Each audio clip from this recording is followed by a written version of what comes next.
What's going on, Chiefs Kingdom? Welcome to the Chiefs Report by Chat Sports. I'm your host, Jace Andrews, and as per usual, we got a loaded show talking with some more injury news. This Chiefs team has been littered with injuries the past couple of days. Well, now we have an update on Jerick McKinnon as he could potentially be back this Sunday. We're also going to talk about 5 top free agent targets that I could see Brett Veach and the Kansas City Chiefs going after in the upcoming offseason to hopefully fix some holes, but we're going to talk all about it right here on the Chiefs Report. Let's start, though, with Jerick McKinnon and what exactly is going on with him. So, the kind of backtracking here, he was ruled out for this past Sunday's game against the Las Vegas Raiders. It was kind of an unexpected thing. He had maybe been limited at practice a couple days, but really wasn't expected to not go, but ended up not being able to suit up for the game this Sunday. And then he was out of practice yesterday. Did not practice at all with the first practice before Week 13. But today, we got some good news as he is officially back at practice. We don't know to what capacity, though, just yet. Pete Sweeney had the report saying that he is working today, and not only Jerick McKinnon, but every single Chiefs player. So everybody who is on the Chiefs, well, they're at least practicing today at some form or fashion, which is pretty good because having McKinnon back in the squad is going to be a useful advantage going forward. And honestly, especially against a Packers squad who has a pretty good secondary, you're going to need a back who can go out and catch the ball, and that's what McKinnon has done this year. 155 receiving yards, 19 receptions out of the running back spot, including a touchdown in that Germany game as we kind of go back a couple weeks ago. He's overall been a really, really good guy to have with this Chiefs roster, especially when you consider just kind of the depth with Clyde Edwards-Helaire. But the big key with him is he's been a third down guy. And last week, it was kind of a mix between, well, do we use Pacheco on third down? Do we use CEH? Luckily, there was not too many third downs the Chiefs had to face, at least in long yardage situations. So they left Pacheco out there, let him kind of do his thing. But I'd like to have that McKinnon asset just for the instance of, say it's 3rd and 8, say it's 3rd and 13. You want to have a guy that's able to go out, run a route, maybe a wheel route, just be that kind of safety valve for Patrick Mahomes whenever he may need it in those kind of third, medium, third, and long stuff. You don't want to have Pacheco out there pretty much every single down. That's the way it was this past Sunday. Okay, we also got some more news coming today from Adam Schefter. So the original schedule for the Kansas City Chiefs had them as Monday Night Football on December 18th. Well, that has actually been flexed. It is the first time a Monday Night Football game has been flexed, as it'll now be the Seahawks and Eagles taking on each other on Monday night, which means the Chiefs and Patriots are going to be playing at noon Central Time the day before, December 17th on Sunday. So no more primetime game there, but that's okay. It's the Patriots, and honestly, this wasn't anything the Chiefs did. The Patriots just suck. I mean, let's just be quite honest. You're 2-8, 2-9. They're not doing too well, and ultimately, this was a decision to put a little bit more of an interesting game with the Seahawks and Eagles. Should be an easy win, though, for the Chiefs when that comes around. Still excited about that game, but obviously not in prime time anymore. All right, well, I'm excited about that game, but if you're excited about the Chiefs, I want you to do me a favor. We're trying to grow here on the Chiefs Report. We're trying to get more Chiefs family members, and I want your help. You see, if you could share this video on social media, share it to your family, share it to your grandma, share it to Aunt Suzanne, share it to anybody and everybody, and let them know, hey, we got some good Chiefs content here, and he wants you to be a part of this family. I'd really appreciate it. And I'll tell you what, if you do it on Twitter, I want you to tag me. It's right up there, at Jace Andrews _. I'll retweet, I'll like, and if I'm not following just yet, I will follow you as well. So go out there and share that video. I'd really, really appreciate it. Let's start here with some free agent targets. We've talked about McKinnon. Let's go into topic number 2. So obviously, we're a little over halfway through the season now, and I think it's kind of interesting to look at some of the free agents that maybe Brett Veach could go after. It is in some way going to lead to what we talked about before the trade deadline, because a lot of these guys are familiar faces and people that I kind of wanted the Chiefs to get before the trade deadline because they were on the last year of their contract. Well, now they're going to be free agents. Let's see if Brett Veach can sign them. Let's start with the first one here, the obvious one that I know everybody has been talking about since week 1. And honestly, it's a guy that nobody really expected to be traded to the Chiefs, but at the same time, it'd be really nice to have him. T. Higgins, guy out of Cincinnati, been there his whole career, and honestly, his career has been something special as of right now. 242 receptions and 53 games, average hitting just under 14, and then 21 touchdowns. And by the way, this is all with having Jamar Chase there for the past couple of years. So This guy has been a wide receiver 1 and then a wide receiver 1.5 for Cincinnati for pretty much his entire career. He would be an awesome addition to this Chiefs squad. The one thing I will make about him is he is going to be expensive. We talked about that with the trade deadline and how it'd be a lot to give up and then you'd have to pay him. Well, kind of the same thing here. The market value going out for T. Higgins right now is around the area of $24 million per year, maybe a little more depending on what you're signing him. If it's a lesser year contract, probably going to be closer to the 26 range. If it's going to be a 4-year contract, you may get him for about 22, 24 area. So he'd be a great guy to have, but again, kind of expensive when your cap space is only at $30 million right now for the Chiefs in this offseason. Obviously, you have some cut candidates. Marquise Brown ARI taking out $14 million there. Lots of guys you could take out to maybe add some cap space, but either way, Higgins is going to be some money.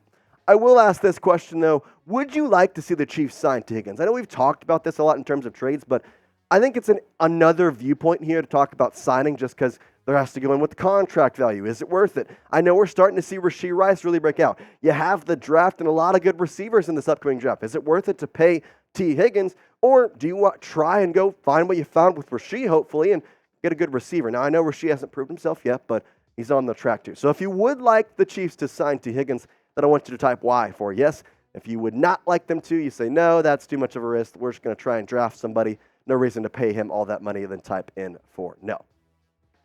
Okay, the next free agent target, Michael Pierce, the Baltimore defensive tackle. Now, I know what you're thinking. Whoa, Jace, you're always a wide receiver guy. Why are we going defense here? Our defense is great. Well, yes, but hear me out. So Michael Pierce has been a pretty stable guy in this league for a pretty decent time. Now this year, he only has the 1 sack, but a forced fumble, 2 fumble recoveries, tackle for loss. He's been a defensive presence on this Baltimore defense, which, by the way, is the only defense that is better in terms of allowing points per game than the Chiefs. Pretty good knowledge there. And the big thing here, Chris Jones may not be on the Chiefs next year. I hate to break it to you, but that guy is going to cost you some serious cheddar. And I don't know if the Chiefs have that right now, and I don't know if Brett Veach is willing to spend it on him. I think he's honestly expecting Chris Jones to take a pay cut, which is kind of tough when you never really asked Patrick Mahomes to take that and keep paying him the maximum amount of money. Does he deserve it? Yes, but you have to kind of start weighing options here of, okay, if you lose Chris Jones, if you cannot pay him this offseason, who exactly can you pay and how can you fill that presence? Because he is a guy that, you have to admit, makes himself known on the defensive side. Well, I want to make you known to Prize Picks today because, man, Prize Picks has been so much fun to play this full season. I really want you to join me, and you can do it actually tonight. We got Thursday Night Football going on. Make sure you go place your picks, but Prize Picks is a skill-based, real money daily fantasy sports game. And the cool thing is, obviously, Thursday Night Football tonight, well, basketball season is also here, so it's the perfect time to start on Prize Picks. So you could pick combo projections across the NBA and NFL. So like for tonight, you could go maybe over, or rather more on Dak Prescott and his interceptions and potentially some Jason Tatum points. Check it out at prizepicks.com/CLNS and use code CLNS for our first deposit match. You're going to get a first deposit match of up to $100. Now, my prize picks for tonight, well, I'm going to show them to you, see if you want to fade me, see if you want to do the same thing. But here's what I like. I want Geno Smith and the more to get more than 9.5 rushing yards. Obviously, Charbonnet is the running back still, so I don't know if exactly what usage they're going to get out of him. And I think with this secondary for the Dallas defense being so good, I could see Geno just getting a quick little 10-yard run for a first down every now and then. CeeDee Lamb, more than 7 receptions. I think overall he's going to be the favorite target. I don't exactly know who will be on him. You got Witherspoon in the secondary. He may be over there, but 7 receptions, it seems like a pretty good bet for CeeDee. And then also, speaking of Witherspoon, I think he's going to pick off Dak Prescott one time tonight, so I'm going to go more on Dak Prescott interceptions. PrizePicks also offers a reboot policy, so even if one of your players gets injured, your entry is actually going to stay in place. So, for instance, in football and basketball games, if that player gets hurt and they exit in the first half and does not return in the second, that player is then rebooted. Now, PrizePicks is the only daily fantasy sports platform with an injury insurance policy, so make sure you go check that out. It's super cool. Quick withdrawals, easy gameplay, and an enormous selection of players and stat types, or it makes PrizePicks the #1 daily fantasy sports app. Go to prizepicks.com/CLNS and use our code CLNS for a first deposit match of up to $100. Shout out PrizePicks, it's daily fantasy sports made easy. Back to the wide receivers here. I got to be honest, wide receiver is the one that I want to talk about just because I think that is the main talking point. I don't really see a big need outside of there at this current time. Marquise Brown, a guy we mentioned in the trade talks. I kind of thought, it could happen, maybe not. But in the free agent value, well, he kind of fits right in that Chiefs price range. And the good thing about him is he has longevity and has shown that he can perform at different levels in different places. In Baltimore, obviously, that's where he had kind of his mainstay in his name. Had 1,000 yards back in 2021 on 91 receptions. That's 6 touchdowns. And then with the Cardinals, these past 2 years have kind of been rough. But in terms of like yardage, he's still there. But at the same time, I mean, he's had Kyler, but he's been hurt. He had Josh Dobbs, then he got hurt. Now Kyler's back. There's kind of been a lot of moving quarterbacks, let's say, in Arizona. So I think he could definitely potentially come out and make himself a name somewhere else. And we do know one thing. Speed is something the Chiefs have liked. Now, you think back to Tyreek Hill. You have Justin Ross, who's pretty speedy. You have John Ross, who, yes, they just cut. But the reason they signed him, well, they thought, man, he could be that Tyreek Hill type guy. We've known that Brett Veach has really valued speed, especially in the wide receiver room. And we could easily see a guy like Marquise Brown coming into Kansas City and performing well, because ultimately, if you get downfield, if you beat somebody, Patrick Mahomes knows how to launch to you. We've seen it with MVS. I mean, that guy is speedy, but he just can't catch the ball out there, even when it hits him in the hands. Either way, Marquise Brown could be a good option. Now, my fourth one may surprise you here. Zack Moss, the running back from the Colts. Now, Jace, why are you asking about a running back? We've got Pop, we've got Jerick, we've got Clyde. Well, here's the problem. The only one who is under contract next year is Isaiah Pacheco. He's still on that 4-year rookie deal.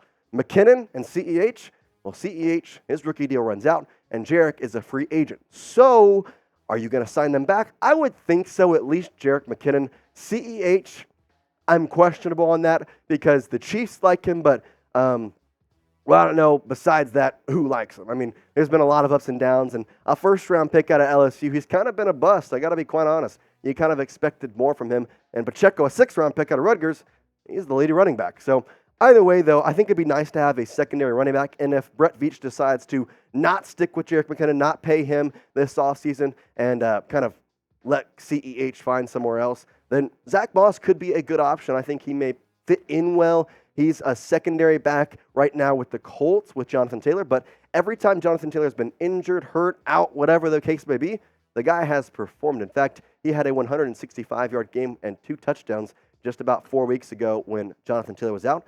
And guess what? Taylor's out more, so we're going to see if he has the performance value.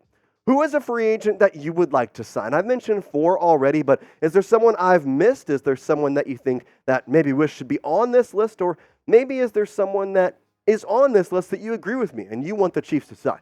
Well, I want you to do me a favor. Let me know in the comment section of today's video who's a free agent that you would like the Chiefs to sign upcoming here in the 2024 free agent season.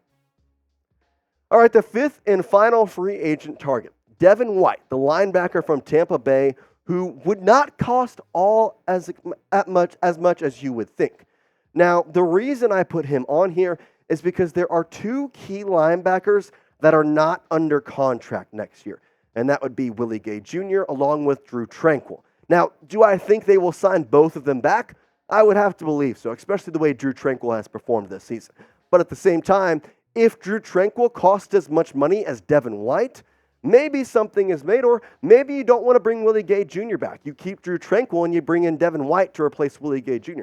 That could be a lot of moving pieces there. I think this is one that maybe just to monitor. I know the Chiefs and linebackers have been mostly a free agent target. I mean, Drew Tranquill this past year came from the Chargers. He's been performing great. Could be one of those situations where if Willie Gay walks, or if you let Willie Gay walk, well, then that may be a position where you go out and try and find a linebacker. I think Devin White would fit in perfectly here in Kansas City. We appreciate you if you made it to the end of the show. As always, make sure you are subscribed and like the video. We really appreciate you if you're here. And as always, Chiefs Kingdom, peace out.